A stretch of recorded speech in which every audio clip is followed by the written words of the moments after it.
Le deuxième exemple que je souhaite vous donner, il illustre un type de situation tout à fait différente. Quand on parle des fake news, on pense souvent à la désinformation volontaire, on pense souvent au complotisme, aux mouvements politiques extrêmes qui diffusent de fausses informations dans le but de nuire. Mais ce n'est pas les seules fake news auxquelles on peut être confronté. Et finalement, la situation la plus compliquée pour un community manager, c'est peut-être la situation dans laquelle il participe lui-même de la diffusion de la fake news. L'exemple dont je vous parle, c'est le premier confinement en mars 2020. Vous vous souvenez sans doute qu'on avait le droit de faire de l'exercice physique autour de chez soi pendant 1 heure et dans un rayon d'1 kilomètre.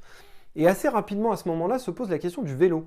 Et un peu curieusement, je dois bien le reconnaître, le gouvernement communique, et je communique avec lui, sur le fait qu'on n'a pas le droit de faire de vélo dans ce cadre-là. Et très rapidement aussi, la Fédération des usagers de la bicyclette, la FUB, pose la question en disant mais attendez, dans le décret, il n'est pas écrit qu'on n'a pas le droit de faire du vélo. Il se trouve qu'en France, tout ce qui n'est pas interdit directement par la loi est autorisé. Qu'est-ce qu'il en est?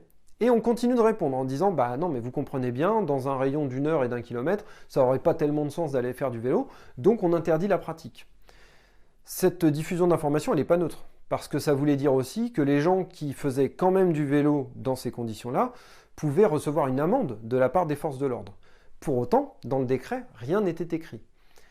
Il y avait donc forcément, à un moment donné, une fake news quelque part, c'est-à-dire qu'à ce moment-là, on se demandait un peu qui disait la vérité, mais c'était forcément soit le gouvernement en interdisant le vélo, soit la FUB en disant qu'on n'avait pas le droit de le faire puisque ce n'était pas écrit dans le texte réglementaire.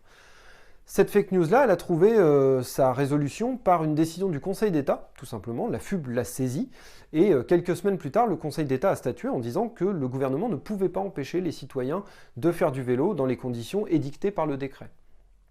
On a donc fait un communiqué de presse en disant qu'on s'était trompé et qu'effectivement les gens pouvaient faire du vélo, même si on en déconseillait quand même la pratique dans un rayon aussi petit.